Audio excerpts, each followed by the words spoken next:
নমস্কার বন্ধুরা, আমি অনিন্দিতা। আমার কুকিং চ্যানেলে আপনাদের সবাইকে স্বাগত। আজকে আমি তোমাদের জন্য একদম কম খরচে কী করে একটা মুখরোচক খাবার বানাতে হয় সেটা তোমাদের সঙ্গে শেয়ার করব। আজকে চিকেনের ছাড় দিয়ে কী করে ঘুগনি রান্না করতে হয় সেইটা শেয়ার করব। চিকেনের ছাড় নয়, চর্বি রয়েছে, চিকেনের চর্বি দিয়ে মেনলি করা হবে, তার সঙ্গে কিছু ছাড় মাংসও রয়েছে। ছাড় বলতে আমরা ছাল এবং পাটাকে বলে থাকি। তো আমি এটা রান্না করার জন্য প্রথমেই আমি মটরটাকে সিদ্ধ করতে বসিয়ে দিয়েছি। যেহেতু ঘুগনি করব সেহেতু আমি কিন্তু মটরটাকে আগে থেকে জলে ভিজিয়ে রেখেছিলাম সারা রাত। তারপরে কিন্তু আমি এটাকে সিদ্ধ করতে বসিয়ে দিয়েছি। আর ততক্ষণে আমি কিন্তু আলুগুলো কেটে নেব। যেহেতু এটা চিকেন দিয়ে হবে সেই জন্য আমি আলুগুলো একটু বড় সাইজের করলাম, মানে নর্মাল যেরকম ঘুগনিতে আলুটা ব্যবহার করা হয় তার থেকে একটু বড় সাইজের করে কেটে দিচ্ছি। এবারে আলুগুলোকে আমি কিন্তু পরিষ্কার করে ধুয়ে নিয়ে চলে আসবো। আর এই আলুটাকে আমি সেদ্ধ করবো না, শুধুমাত্র মটরটাকে সেদ্ধ করে নেব। আলুগুলো আমি এই পরিমাণ দিয়েছি।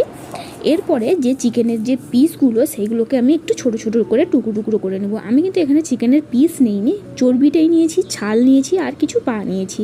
এবারে চর্বিগুলোকে আলাদা কেটে রাখবো আর ছালগুলোকে কিংবা যেটা যতটুকু চিকেনের অংশ আছে সেগুলোকে এবং পাগুলোকে সেগুলোকে সব আলাদা করে রাখবো। কারণ চর্বিটা একটু আগে দিলে তাহলে কিন্তু তেলটা কম ব্যবহার করতে হবে, তেল খরচটা কম হবে এবং সেই চর্বির তেলেই রান্না হয়ে যাবে। তাই জন্য আমি চর্বিটাকে আলাদা করে রাখছি। আর সব মাংসগুলোকে, চিকেনগুলোকে সব একটু টুকরো টুকরো ছোটো ছোটো টুকরো টুকরো করে দিচ্ছি। এইভাবে কিন্তু রান্না করলে কিন্তু খেতে ভালো লাগে। আর আমার এই রেসিপিগুলো কার কার ভালো লাগে এবং কে কোথা থেকে দেখছো সেটা কিন্তু আমাকে কমেন্ট করে জানিও। আর এই রান্নাটা সবাই কিন্তু ট্রাই করো বাড়িতে, সবার কিন্তু খুব ভালো লাগবে। অনেক সময় কি হয়, চিকেন না থাকলেও কিন্তু এইভাবে ঘুগনিটা রান্না করলে কিন্তু চিকেনের ফ্লেভারও আসে আর ঘুগনিটাও যারা খেতে পছন্দ করে না তারাও এইরকমভাবে করলে কিন্তু ঘুগনিটা খেতে পছন্দ করবে। তো সবাই কিন্তু এইভাবে ট্রাই করবে। এবারে আমি চিকেনগুলোকে সব আলাদা আলাদা করে টুকরো টুকরো করে নিয়েছি এবং এদিকে মটরটাও সেদ্ধ হয়ে গেছে। আমি 2টো সিটি দিয়ে নিয়েছি। এরপর কড়াইতে আমি বেশ কিছুটা সরিষার তেল দিয়েছি। তেলটা একটু কম দিয়েছি কারণ যেহেতু চর্বিটা রয়েছে তাই জন্য একটু কম তেলই ব্যবহার করব। এরপর একটু স্বাদ মতো চিনি দিয়েছি, চিনিটা কালারও হবে আর একটু নুন চিনির একটা ব্যালেন্স বজায় থাকবে। চিনিটা থেকে একটু কালার ছাড়লে তারপরে আমি রসুন বাটা দিয়েছি, রসুন বাটা দিয়ে একটু কষিয়ে নেব এবং রসুনটা একটু লালচে হয়ে এলে তারপরে আমি এর মধ্যে পেঁয়াজ কুচি দিয়ে দেবো। এখানে পেঁয়াজ বাটাও ব্যবহার করতে পারো তোমরা সবাই, কিন্তু পেঁয়াজ যেহেতু ঘুগনি সেহেতু পেঁয়াজ কুচিটাতেই হয়ে যায়। এরপরে পেঁয়াজ কুচিগুলো দিয়ে আমি একটুক্ষণ কষিয়ে নেব। আর পেঁয়াজ কুচি দিয়ে একটু কষানোর পরে যখন পেঁয়াজটা একটুখানি নরম হয়ে যাবে তখন আমি এর মধ্যে আদা বাটা দিয়ে দিব। আর মাংসের যে চর্বিগুলো আমি আলাদা করে রেখেছি সেটা কিন্তু চর্বিটা প্রথমে দেবো। আদা বাটা দিয়ে একটু কষিয়ে নিয়েই তারপরে চর্বিটা দিয়ে দিব, কারণ চর্বি থেকে যে তেলটা বেরোবে তাতে আর বাদবাকি মশলাটা কষানো হয়ে যাবে। এমনিতেই কড়াইটা শুকনো শুকনো লাগছে, চর্বিটা দিয়ে দিলে কিন্তু সেটা গলে গিয়ে তারপরে কিন্তু তেলটা বেশি হয়ে যাবে। আর চর্বিটা এখন দিয়ে দিয়েছে। চর্বিটা গলতে কিন্তু যদি চর্বিটা এইভাবে আলাদা করে রাখা যায় তাহলে কিন্তু 1.5 থেকে 2 মিনিট টাইম লাগবে চর্বিটা গলতে। তারপরে একটুখানি চর্বিটা গলে গেলে একটুখানি হলুদ গুঁড়ো দিয়ে দেবো এবং লঙ্কা গুঁড়ো দেবো এবং কালারের জন্য একটুখানি কাশ্মীরি লঙ্কার গুঁড়ো দেবো।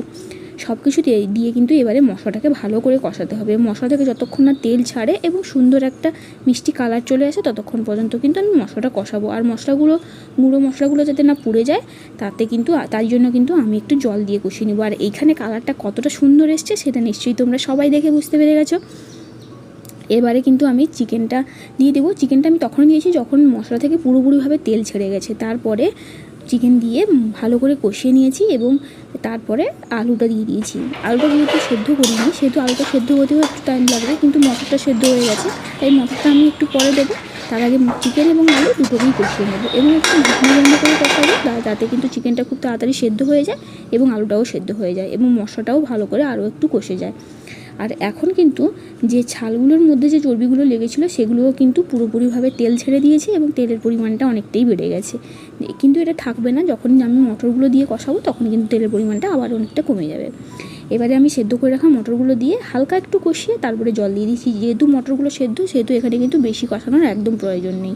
এবারে এইভাবে কষিয়ে নিয়ে কিন্তু জল দিয়ে দেবো। আর তারপরে আমি একটুখানি গরম মশলা গুঁড়ো দেবো। এইখানে গরম মশলা গুঁড়ো দিয়ে নামিয়ে নিয়ে শেষে কিন্তু জিরে গুঁড়ো দিয়েও খাওয়া যায়, কিন্তু যেহেতু চিকেন দিয়ে করছি সেহেতু আর জিরে গুঁড়োটা আমি এখানে দিয়েই নিই, কিন্তু জিরে গুঁড়ো দিয়েও খেলে স্বাদটা কিন্তু খারাপ একটা লাগে না।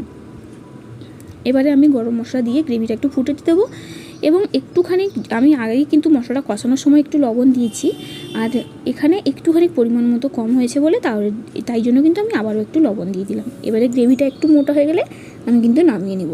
এই কালারটা কেমন লাগছে দেখতে সেটা কিন্তু কমেন্ট করে জানাবে, আর এইভাবে সবাই ট্রাই করবে বাড়িতে একবার। দেখা হচ্ছে পরের ভিডিও।